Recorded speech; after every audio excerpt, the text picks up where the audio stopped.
Sir ಬಿಡಿ sir, sir ಬಿಡಿ sir. ಯಾಕ್ರಿ ಬರಕ್ ಹೋದ್ರಿ? ಏನ್ ಸರ್ ನೀವು ಮನೆಗ್ ಬಂದವ್ರನ್ನ ಹೇಗಿದ್ದೀರಾ ಬನ್ನಿ ಕೂತ್ಕೊಳ್ಳಿ ತಿನ್ನಕ್ ಏನಾದ್ರು ಬೇಕಾ ಅಂತ ಕೇಳ್ಬೇಕು. ನೀವು ಒಳ್ಳೆ ಮುಖ ಗಂಟು ಹಾಕೊಂಡು ಯಾಕೆ ಬಂದ್ರಿ ಅಂತ ಯಾರಾದ್ರೂ ಕೇಳ್ತಾರಾ? ಒಳಗ್ ಬನ್ನಿ ಅಂತ ಹೇಳೋದು ಮೇನ್ ಡೋರಿಂದ ಬರ್ತಾರಲ್ಲ ಅವ್ರಿಗೆ. ನೀವು ಬಿಡಿ, ಮೇನ್ ಡೋರಲ್ಲಿ ಬಂದವ್ರಿಗೂ ಕಳ್ಳ ಅಂತ ಹೊಡಿತೀರಾ. ನಿಮ್ಗೆ ಹೇಳಿ ಅಂತ ಪ್ರಯೋಜನ? ಏನಂದ್ರಿ? ನಿಧಾನಕ್ಕೆ ಮಾತಾಡ್ರಿ ರೀ. ನಾನ್ ನಿಮ್ಗೆ ಥ್ಯಾಂಕ್ಸ್ ಹೇಳಕ್ ಬಂದ್ರೆ ನೀವ್ ನೋಡಿದ್ರೆ ಬೈತಾ ಇದ್ದೀರಲ್ಲ ಸರ್.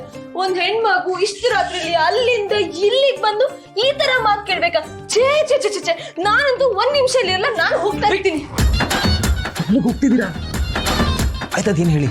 ನನಗೆ ಗೊತ್ತಿತ್ತು ಸರ್ ನೀವು ನನ್ನನ್ನ ಹೋಗಕ್ ಬಿಡಲ್ಲ ಅಂತ. ಏನು ಅಂತ ಹೇಳಿ ಅಂದೆ. ಏನು ಅಂತ ಹೇಳಿ ಸರ್? ನೀವು ಯಾಕೆ ಬಂದಿದ್ದು ಅಂತ ಹೇಳಿ. ಓ ಅದಾ, ಅದು ಇವತ್ ನೀವು ಮಾತಾಡಿದ್ದು ಸೂಪರ್ ಡೂಪರ್ ಆಗಿತ್ತು ಸರ್. ನೀವ್ ಒಂದೊಂದ್ ಮಾತಾಡ್ದಾಗ್ಲೂ ಮುತ್ತು ಮುತ್ತುದ್ರದಂಗಿತ್ತು. ಅದ್ರಲ್ಲೂ ನನಗೋಸ್ಕರ ನನ್ನ ಅಕ್ಕ ಬಿಟ್ರೆ ಬೇರೆ ಯಾರು ಈ ರೀತಿ ಮಾತೇ ಆಡಿರ್ಲಿಲ್ಲ. ಅದಕ್ಕೆ ನಿಮ್ಗೆ ಸ್ಪೆಷಲ್ ಥ್ಯಾಂಕ್ಸ್ ಹೇಳೋಣ ಅಂತ ಬಂದೆ. ಟೆರೆಸ್ಗೆ ಹೇಗೆ ಬಂದ್ರಿ? ಪೈಪ್ ಹತ್ಕೊಂಡ್ ಬಂದೆ. ಪೈಪಾ? ಬಿದ್ದಿದ್ರೇನ್ರಿ ಮಾಡ್ಬೇಕಿತ್ತು? ಬಿದ್ದಿರೋದಕ್ಕೆ ಅಲ್ವಾ ಸರ್ ನಾನು ಬಂದಿರೋದು. ಹಾ, ಅದಕ್ಕೆ ಫೋನು ಅಂತ ಒಂದಿದೆ ಅಲ್ವಾ, ಡೈಲ್ ಮಾಡಿ ನಂಗೆ ಕಾಲ್ ಮಾಡಿದಿದ್ರೆ ನಂಗೊಂದು ಕಾಲ್ ಅಂತ ಬರ್ತಿತ್ತಲ್ವಾ. ಆದ್ರೆ ನಾನ್ ಈ ರೀತಿ ಸೇರೋದಕ್ಕೆ ಆಗ್ತಿರ್ಲಿಲ್ವಲ್ಲ ಸರ್.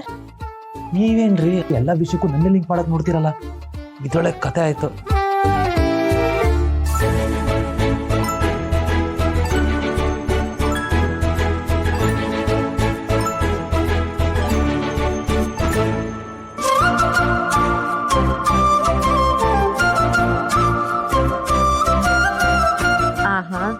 ರಾತ್ರಿ ಮಲಗುವಾಗ ಬೆಳಿಗ್ಗೆ ಏಳುವಾಗ ಕಣ್ಮುಂದೆ ನಾನೇ ಇರ್ಬೇಕು ಅಂತ ಫೋಟೋನ ಬೆಡ್ ಪಕ್ಕನೇ ಇಟ್ಕೊಂಡಿದ್ದೀರಾ? ಕಳ್ಳ.